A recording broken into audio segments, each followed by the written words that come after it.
అందరికీ రాఖీ శుభాకాంక్షలు. అలాగే దంజం కూడా మార్చుకుంటారు, వాళ్ళకు కూడా దంజం మార్చుకునే శుభాకాంక్షలు అనమాట. సరే, ఇది ఓటింగ్ అనాలిసిస్ అయితే కరెక్ట్గా పర్ఫెక్ట్గా ఇదే ఉంటుందని చెప్పి ఎవరికి తెలీదు.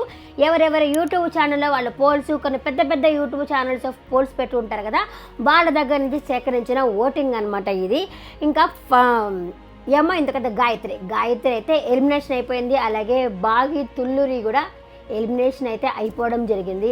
ఇంకా ఝాన్సీ అయితే సూపర్ అబ్బా. ఝాన్సీ లక్ష్మీదేవి లాగానే టికెట్ టు బిగ్ బాస్ గెలుచుకొని డైరెక్ట్గా బిగ్ బాస్ హౌస్లోకే వెళ్ళిపోతుంది అనమాట. ఫస్ట్ లేడీ కంటెస్టెంట్ గెలుచుకొని బాగా కష్టపడి ఆడి గెలుచుకొని మరి లోపలికైతే వెళ్ళిపోతుంది అనమాట. ఇంకా 12వ ప్లేస్లో వచ్చేసి ప్రియాంక ఉంది. మొత్తం ముగ్గురు చెప్పేశాను, ఇంకా 12వ ప్లేసే కదా మిగిలి ఉండేది.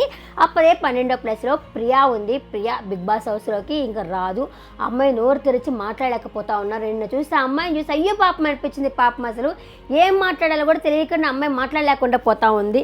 ఇంకా ఆ తర్వాత 11th ప్లేస్లో అపూర్వ ఉంది. అపూర్వ కూడా బిగ్ బాస్కు రావడం అనేది ఏమో చెప్పలేమో, నాకు తెలిసి రాదు. ఇకపోతే హేమంత్ 10వ ప్లేస్లో ఉన్నాడు. పర్వాలేదు, అబ్బాయి మొన్న కూడా బాగానే ఆడాడు, చూద్దాం వస్తాడు రాడో తెలియదు. కానీ ఇంకపోతే రామకృష్ణ 9th ప్లేస్లో ఉన్నాడు. నిన్న రామకృష్ణ పొలంలో కూడా మొలకలు వచ్చినాయి అబ్బా. అమాయకంగా ఉంటాడు కానీ ధైర్యంగా మాట్లాడాడు. బిందు మాధవ్ గారితో కూడా మాట్లాడి మీరు ఎదవలతో మాట్లాడరా అని అడిగేసి మాట్లాడడం అయితే జరిగింది. పర్వాలేదు పాపం నోరిప్పి మాట్లాడుతూ ఉన్నారు. ఇంకా జడ్జిలు కూడా అతను అయితే మెచ్చుకున్నారు. ఇకపోతే దీపక్ 8th ప్లేస్లో ఉన్నాడు. అలాగే షష్ఠి 7th ప్లేస్లో ఉంది. అతని మిథిలేష్ 6th ప్లేస్లో, అలాగే శాలిని 5వ ప్లేస్లో, రాజకుమారి 4వ ప్లేస్లో. ఆమె సింపతితోనే ముందుకెళ్ళిపోతూ ఉంది ఆవిడైతే. ఇకపోతే అమన్ మసూద్ 3వ ప్లేస్లో ఉన్నాడు. ఇంకా చరణ్ అయితే 2వ ప్లేస్లో ఉన్నాడు. ఫస్ట్ ప్లేస్లో అయితే రోహిత్ ప్రభంజనం 1 1 2 2 2 3 3 4 రోహిత్ ఫస్ట్ ప్లేస్లో ఉన్నాడు అబ్బా.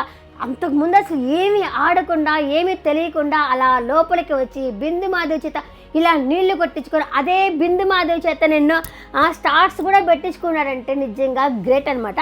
ఇదే ఓటింగ్ అనాలిసిస్. అసలు మీరు ఓటు వేస్తున్నారా? వేస్తే ఎవరికి వేస్తున్నారు? మీ ఫేవరెట్ కంటెస్టెంట్ ఎవరు? కమెంట్ సెక్షన్లో కమెంట్ చేయండి.